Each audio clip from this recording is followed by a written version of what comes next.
As the sun set upon the Belle Époque, the men and women of the time went about their business. Bakers baked, housekeepers kept house, carpenters pounded nails. The remarkable ferment of the period also continued. New art, new science, new industry, blooming in the shadow of the coming night that none could see. Welcome to the history of the 20th century.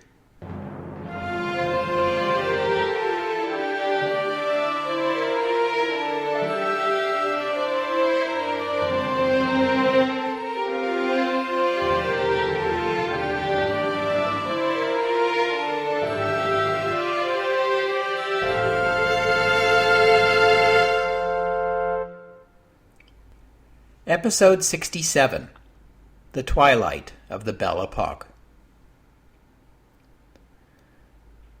I want to spend today's episode talking about a few final glimmers of light in science, the arts, and culture before the darkness arrives. I have a few stories I'd like to tell, odds and ends as it were, that didn't fit into any of the other episodes, but which touch on topics I think are important and I want to cover before the approaching war closes the door on this era. We've already seen many examples of how breathtakingly racist Western cultures were at the beginning of the century.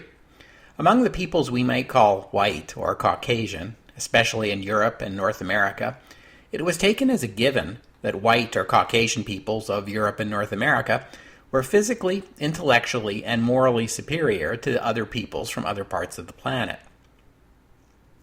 Now, racism itself is as old as human culture. But what we today call science and scientific research only developed in the latter part of the 18th century and into the 19th century. Scientific principles, I should say pseudo-scientific principles, were employed to demonstrate the superiority of Europeans. After the publication and acceptance of Charles Darwin's theory of evolution, a focus developed on the presumed evolutionary distance between different kinds of humans versus other primates. Measurements were made of features like facial angle to demonstrate that flatter-faced Europeans were further removed from apes than were the peoples of Africa or Asia. Needless to say, there was a certain circularity to these studies. Flatness of face is presumed to be evidence of evolutionary superiority because Europeans have flat faces. Studies then show that non-Europeans have faces that are less flat than European faces, and somehow this proves something because reasons.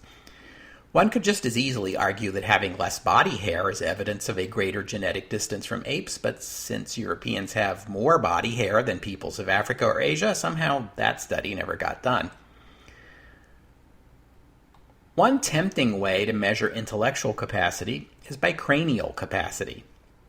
Measurement of skull capacity, or craniometry, was accepted science at the beginning of the 20th century, despite a dearth of evidence of a correlation between cranium size and intelligence. That Europeans had larger brains than Asians, who in turn had larger brains than Africans, was generally accepted, not to mention that Northern Europeans, or Teutons or Nordics or Aryans, as they were variously called, had larger brains than other Europeans. Also, the fact that men had larger brains than women was used to support cultural norms that gave men superior status. Therefore, the overall superiority of Nordic males to all other types of human being was generally accepted as an established scientific fact. And when I say generally accepted as an established scientific fact, I mean generally accepted as an established scientific fact by Nordic males. Into this mess enters Alfred Binet. Binet was a French researcher born in 1857 who took an interest in intelligence and in what today we would call developmental psychology. From 1894 until his death in 1911, Binet was director of the Laboratory of Experimental Psychology at the Sorbonne in Paris. It was when Binet had children of his own that he began to focus his work on the intellectual development of young people. At first, Binet accepted the conventional views of craniometry. By 1900, however, he was becoming a dissenter. It is actually a very difficult thing to measure the size of the cranium of a live human being. Binet began testing the reproducibility of his own measurements and those of his colleagues, and concluded that the measuring error in the circumference of a human head could be as large as 4 millimeters, which was a large enough error to swamp any proposed innate differences in head size between, say, a child of above average intelligence and a child of below average intelligence. It's not an easy thing for a scientist to admit, but Binet came out and said it. He couldn't trust his laboratory's own measurements. And this persuaded him to question the very basis of craniometry. Perhaps there were no meaningful differences in skull size, and even if such differences did exist, they were perhaps too subtle to measure, and therefore still meaningless for practical purposes. And perhaps they were just an artifact, evidence of unconscious bias on the parts of researchers who made the measurements and found exactly what they were expecting to find. Because of Binet and other researchers like him, craniometry would gradually fall out of favor during the first half of the 20th century. In our time, it is generally accepted that there is significant variation in cranial size among individual human beings of all races, as well as gender variations, but a dearth of evidence of any correlation with intelligence or ability. But speaking of intelligence, in 1904, the French Ministry of Education commissioned Binet to create a test for identifying students in need of an alternate education.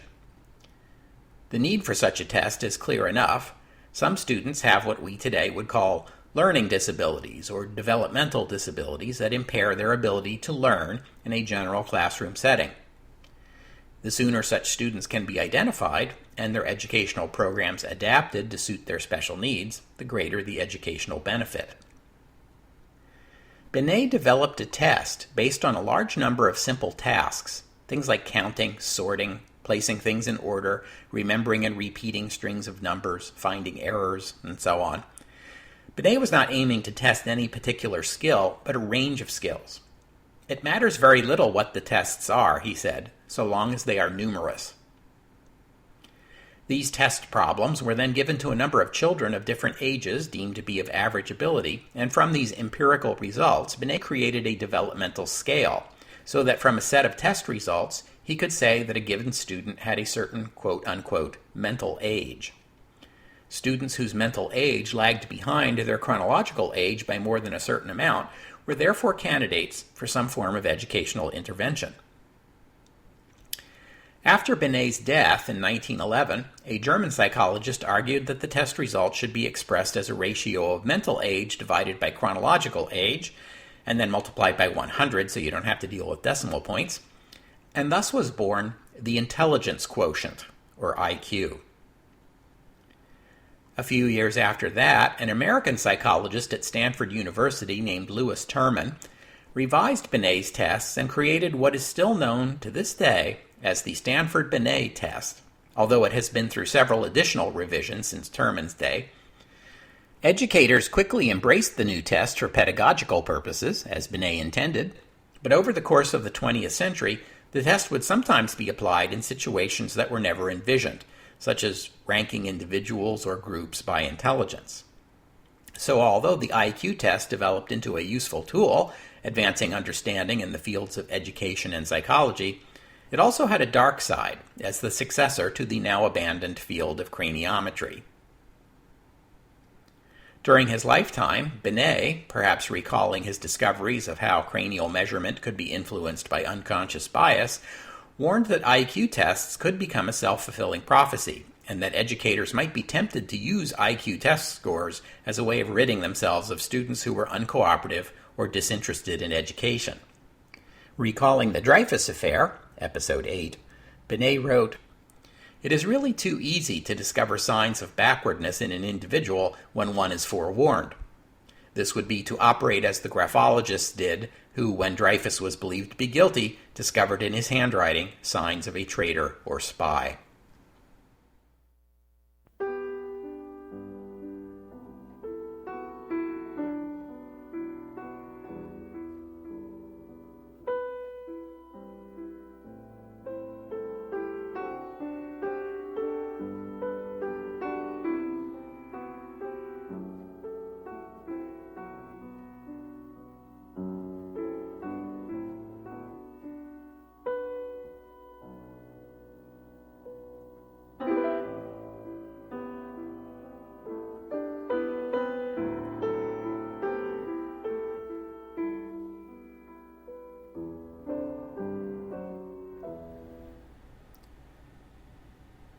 When we last checked in with Pablo Picasso, back in episode 25, he was in his blue period, following the suicide of his best friend.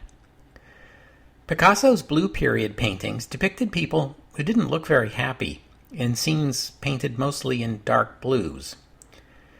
You will not be surprised to learn that these didn't sell very well. In 1904, Picasso got himself a new model/girlfriend, 22-year-old Fernande Olivier, a young woman who had changed her name and fled to Paris to escape an abusive husband. Pablo and Fernande would be involved in a passionate, tempestuous relationship that would last 8 years until 1912, when Picasso would achieve commercial success and then dump his now 31-year-old girlfriend, who would have no legal recourse inasmuch as she was still legally married to someone else. Anyway, the beginning of the relationship also marks the beginning of Picasso's Rose period, a cheerier period that his new relationship likely has something to do with. Rose in French means pink, so you might think of it as his pink period, with canvases as full of reds and pinks and flesh tones, well, what we white people call flesh tones anyway, and brighter subjects too. Clowns, acrobats, children and young people. In 1907, he created a key painting of the Rose period, Les Demoiselles d'Avignon, or The Young Ladies of Avignon.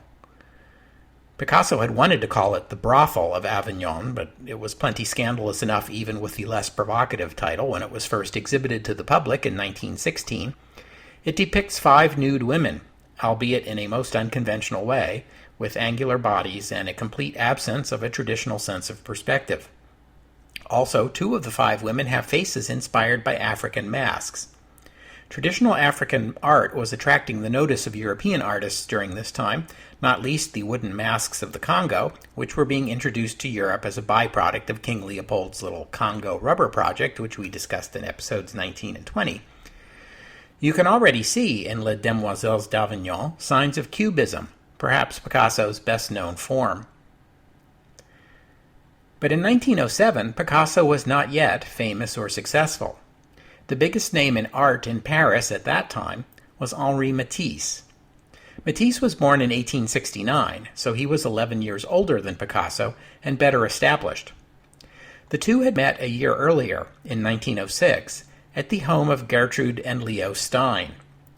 The Steins were a brother and sister from a Jewish-American family, originally from Pittsburgh and later Oakland. Gertrude Stein had attended Radcliffe College and went on to medical school at Johns Hopkins School of Medicine in Baltimore. But she did not fit in at the overwhelmingly male institution, especially since she refused to conform to the era's ideas of what a young woman should look like. She refused to wear corsets, for one thing, and was described as big and floppy and sandaled and not caring a damn.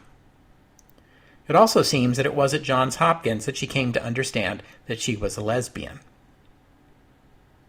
In 1902, Gertrude's brother Leo, a Harvard dropout, moved to London, and she followed him. The next year they relocated to Paris, where they took an apartment together in a low-rent district. They would share this apartment for 10 years before Leo moved away. Gertrude would spend the rest of her life in Paris.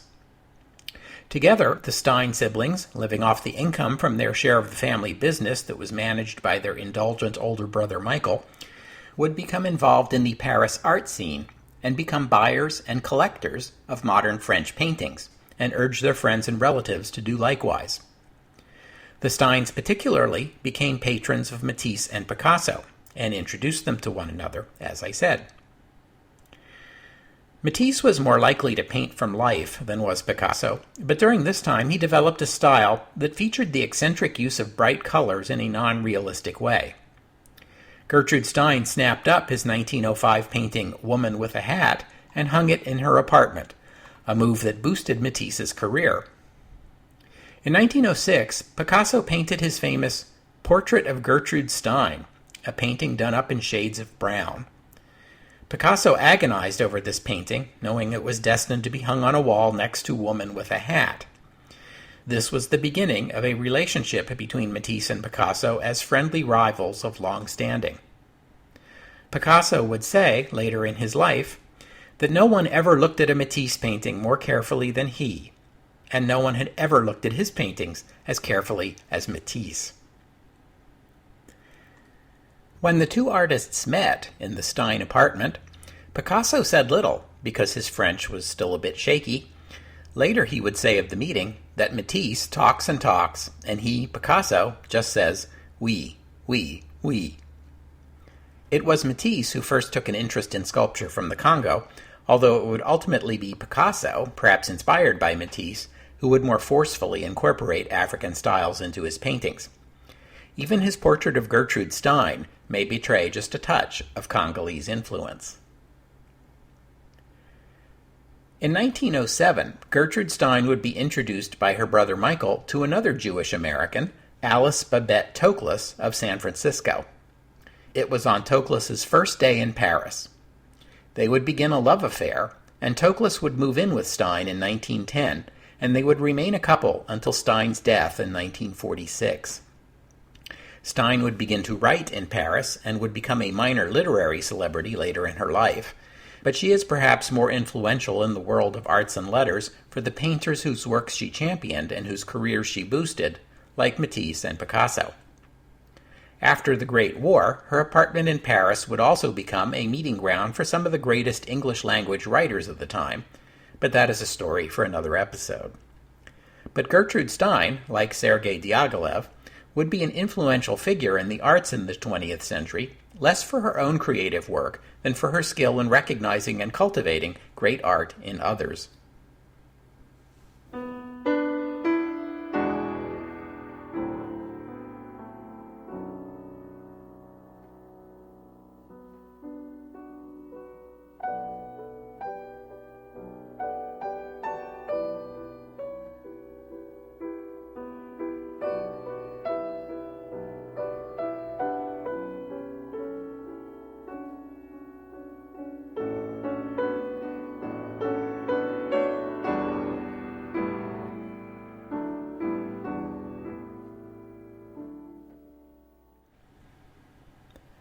One of the most notable events in the Parisian art world during this time was the disappearance of what is in our day the most famous painting in the world, the Leonardo da Vinci masterpiece that in English we call Mona Lisa. Mona Lisa, then as now, hung in the Louvre in Paris. On the morning of Tuesday, August 22nd, 1911, an artist named Louis Béroux came to the Louvre. Béroux was working on a painting of the painting, as it were, a work that he would eventually complete and title, logically enough, Mona Lisa au Louvre. But when Béroux arrived that morning to continue his sketch work, he saw at once that the painting was missing. The wall was bare, apart from the iron pegs on which it usually hung. An alarmed Béroux mentioned it to one of the guards, who told him that the painting had probably been removed temporarily to be photographed. So Béroux left. He returned to the Louvre a few hours later to try again, only to find the painting was still missing. So he asked the guard again. This time the guard checked with the photographers, who informed him they did not have the painting and had no knowledge of any plan to photograph it. Incredibly, the Mona Lisa had been stolen. Now I should emphasize here that although this painting was highly regarded at the time by artists and art historians, it was not nearly so well known to the general public as it is today. Still, it was considered one of the most important paintings in the collection. The Louvre was closed and remained closed for a week while the theft was investigated. Everyone who worked at the museum, who had shown any particular interest in the painting, or who was known to hold a grudge against the museum, was investigated. Even Pablo Picasso was caught up in the dragnet and brought in for questioning. But the police found nothing. Whoever had stolen the painting had gotten away clean. Stealing a work of art is a unique sort of crime because each work of art is a unique item. Even lesser-known works of art, like Mona Lisa, are well enough known in the art community that the fact of the theft can be publicized. And this theft was heavily publicized, partly because the painting was highly regarded, partly because of the scandal of a painting being snatched from one of the world's most prestigious museums.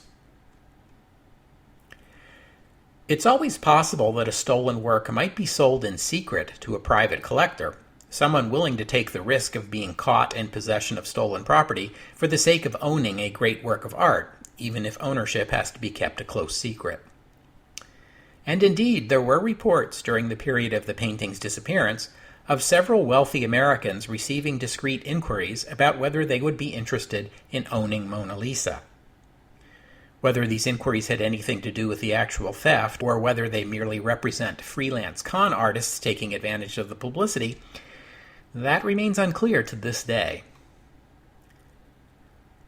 The world would eventually discover that the thief was a man of humble origins, a 29-year-old Italian laborer living in Paris named Vincenzo Peruggia, a former employee of the Louvre, who had entered the building on Monday, the day the museum was closed, dressed in a white smock like the other employees.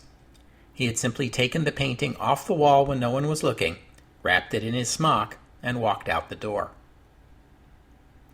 Peruggia had been questioned as part of the investigation, but had had a convincing alibi and escaped closer scrutiny.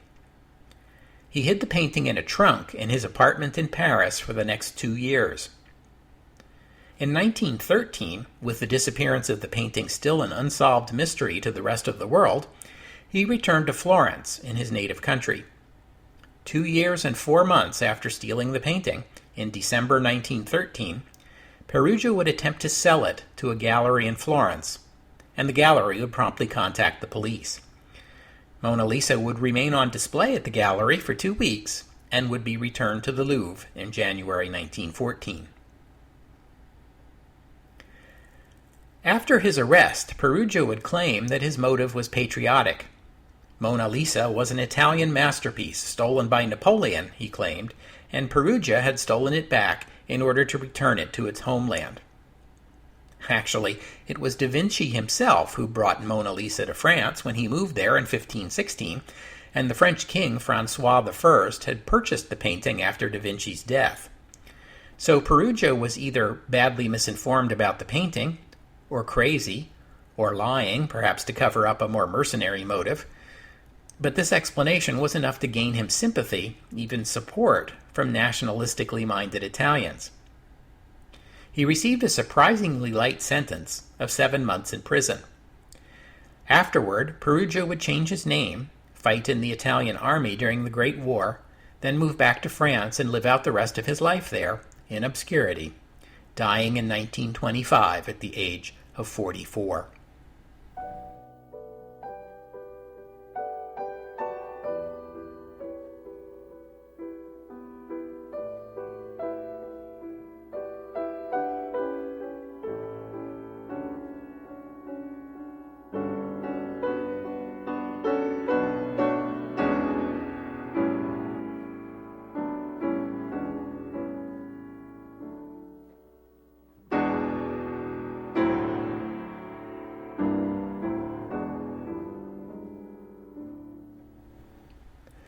I should say a few words about the 1912 Olympics, which is now the 5th of the modern Olympic Games.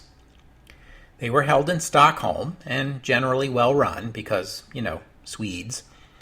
Imperial Germany had also been interested in hosting an Olympics, and a deal was struck whereby Sweden would host the 1912 Olympics while Germany was promised the 1916 Olympics in Berlin. We'll have to see how that works out. Swedish athletes won the most medals overall, although the United States edged out Sweden by 1 in gold medals. Boxing was dropped from the Olympics that year because the Swedes didn't like it, and an art competition was added, along with the pentathlon and decathlon. We've already seen problems with marathons run in earlier Olympic Games. This year's Olympic marathon was held on a hot summer day with a temperature of 90 degrees Fahrenheit, and a Portuguese marathon runner actually died of heat exhaustion during the race. Thankfully, the only Olympic marathon fatality in history. 1912 was the first time Japanese athletes competed in the Olympics. There were 2 of them, both runners. One of them, Kanekuri Shizo, was a marathoner who had racked up impressive times during trials in Japan. But Conakry had to travel to Sweden via the Trans-Siberian Railroad, 18 days on ships and trains, which is not a great way to prepare for a marathon. Conakry reportedly ran in circles around train stations during the stops as a way of staying in condition, but the combination of the rigors of the trip and the strange food in Sweden and the heat on the day of the race were too much for him.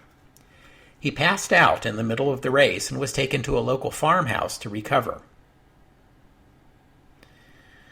Now, as we've seen, it was not unusual in those early days for even Olympic marathon runners to be unable to finish the race.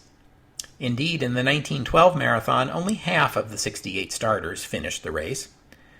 But Conakry apparently felt ashamed and never returned to the stadium. He just packed his bags and headed home to Japan, without notifying any of the Olympic officials, leaving behind something of a mystery in Sweden. He would compete again in the 1920 and 1924 Olympics, although he would not win any medals. But in an amusing footnote to this story, in 1967, the Swedish Olympic Committee would invite the now 75-year-old Conakry to return to Stockholm and complete the race. He did so, and he now holds the unofficial record for the longest marathon ever. 54 years, 8 months, 6 days, 5 hours, 32 minutes, and 20.3 seconds. When his time was read out to him at the stadium, Conakry was reported to have said, "It was a long trip. Along the way, I got married, had 6 children, and 10 grandchildren." Well, better late than never. And speaking of better late than never, the 1912 Olympics is probably best known to Americans as the one where the Native American athlete Jim Thorpe took the gold medals in both the pentathlon and decathlon. Watho Hook, which means bright path, was born on May 22, 1887, in the Indian Territory. He was one of a pair of twin boys, although his brother would die at the age of 9. He was baptized Jacobus Franciscus Thorpe in the Roman Catholic Church and would practice Catholicism all of his life, although he would come to be known as Jim Thorpe. He lost his twin brother and his mother in childhood.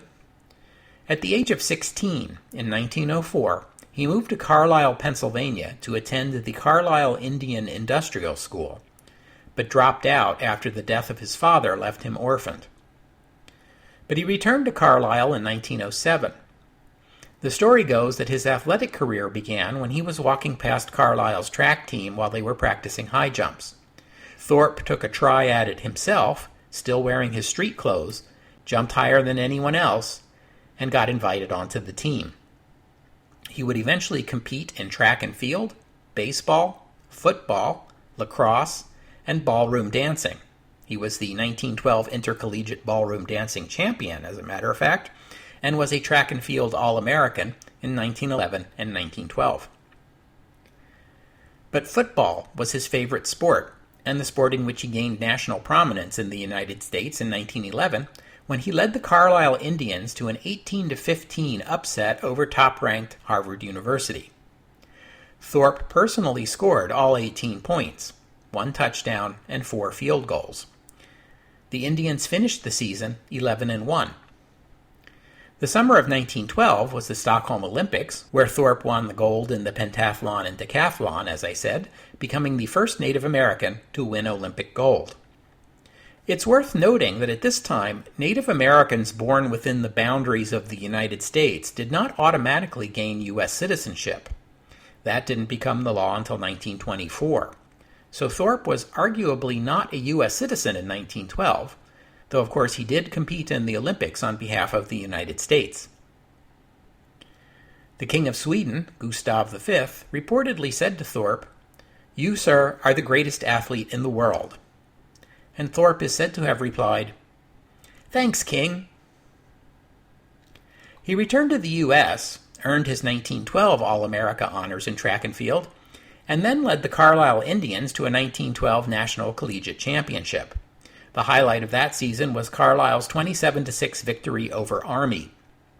During that game, Thorpe ran the ball 92 yards for a touchdown, only to have the touchdown disallowed because of a 5-yard penalty against another Carlisle player.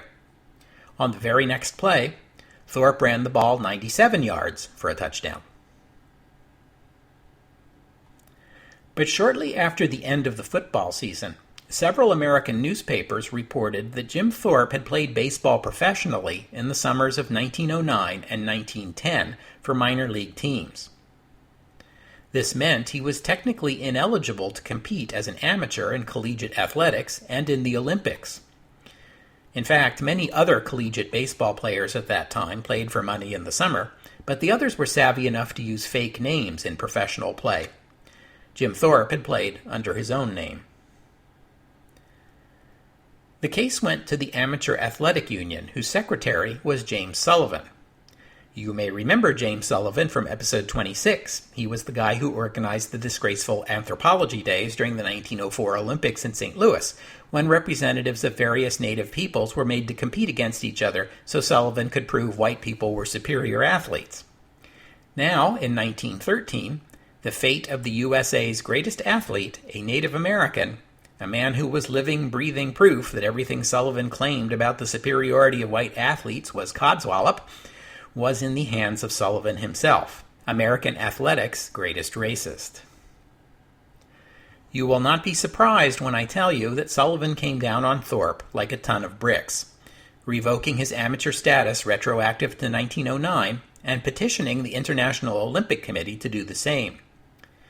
The IOC did so, voting unanimously to strip him of his 2 gold medals, the sort of behavior that some people describe as Indian giving. Was this racism? Absolutely. While it was true that Thorpe had played professionally, he was far from the only collegiate player who had ever done so. As far as the Olympics were concerned, the rules in force at the time said that any protests against a medal winner had to be lodged within 30 days of the close of the Olympics, and this was months past that deadline. The loss of the gold medals was surely a blow to Jim Thorpe, but he was still a sports hero to the American public, and the publicity around this controversy made him more famous than ever, making him the world's first celebrity athlete. James Sullivan, meanwhile, passed away in 1914. The flip side of Thorpe losing his amateur status was that it announced to the whole sports world that Jim Thorpe was now available to be signed professionally. He was, in fact, not only famous, but a free agent in a world where athlete free agents were all but unknown. He played in Major League Baseball for a few years, sporadically, with the New York Giants, the Cincinnati Reds, and the Boston Braves. Afterward, he would play minor league baseball and football, and even a bit of basketball. Thorpe married 3 times and divorced twice. He had 8 children altogether, 4 with his first wife and 4 with his second. After retiring from sports in 1928, he returned to Oklahoma and later moved to California. Thorpe had difficulty finding and keeping a job, partly because of the Great Depression. He got small parts in a few Hollywood movies of the time, usually playing an Indian in a Western. His life story was made into a film by Warner Brothers in 1951, Jim Thorpe, All-American, with Burt Lancaster in the title role. Jim Thorpe struggled with alcoholism in the latter years of his life and was destitute at the time of his death in 1953, at the age of 65. Following his death, his family transported his remains to Shawnee, Oklahoma, and supporters appealed to the Oklahoma legislature to build a suitable monument and tomb. The legislature declined, and attempts to raise money for the project privately failed. At last, Thorpe's widow, perhaps out of frustration with Oklahoma's failure to properly honor her native son, perhaps for more mercenary reasons, transported his remains to Pennsylvania without the knowledge or consent of the rest of the Thorpe family. In Pennsylvania, there were 2 boroughs, Mauch-Chunk and East Mauch-Chunk, that were in the process of merging and seeking a new identity, and were looking for a suitable way to publicize themselves. They struck a deal with Jim Thorpe's widow to build a monument and tomb in their newly created borough and to name it after him. It is known as Jim Thorpe, Pennsylvania, to this day. This is in spite of the fact that Jim Thorpe had no connection with the town and never set foot there in life. Jim Thorpe's descendants opposed this at the time and have advocated ever since for the return of Jim Thorpe's remains to Oklahoma. They continue to do so to this day. In 1982, 29 years after his death, the International Olympic Committee reinstated Jim Thorpe's 2 Olympic victories and presented his children with replacement gold medals. Jim Thorpe would be remembered with fondness by American sports fans for the rest of the 20th century. In 1950, the Associated Press polled sports writers in the United States who named Jim Thorpe the greatest American athlete of the first half of the 20th century. In 1999, an Associated Press poll ranked Jim Thorpe the 3rd greatest American athlete of the 20th century after Babe Ruth and Michael Jordan. In 2000, a poll of sports fans by ABC Sports voted Jim Thorpe the greatest American athlete of the 20th century. We'll have to stop there for today. Thanks for listening. The title of this week's episode is also the title of a book, Twilight of the Belle Époque, by Mary McAuliffe. McAuliffe also wrote its companion volume, Dawn of the Belle Époque, and the 2 books together give a history of the city of Paris from the Franco-Prussian War to the end of the Great War. I found them useful in creating this podcast and fun to read. McAuliffe intertwines stories about figures in politics, science, business, and the arts in Paris during this period, and I think that if you like the history of the 20th century, you'll probably enjoy these books too. Look for them under further reading at the website, historyofthe20thcentury.com. And while you're there, don't forget the Box of Sand sweepstakes, open to residents of the U.S. 18 and older. The prize is a Kindle copy of A Box of Sand, the story of the Italo-Ottoman War, and the deadline is March 15th. For further information or to enter the sweepstakes, go to the website, historyofthe20thcentury.com. I'm going to be attending the Science Fiction and Fantasy Writers of America Nebula Conference in Pittsburgh, Pennsylvania, the weekend of May 18th, and Mythmoot 4 in Leesburg, Virginia, the weekend of June 1st. If any of my listeners are planning to attend either conference, please look me up while you're there. And if you're interested in coming, both are open to the general public, and you can learn more at the website, historyofthe20thcentury.com, under Events.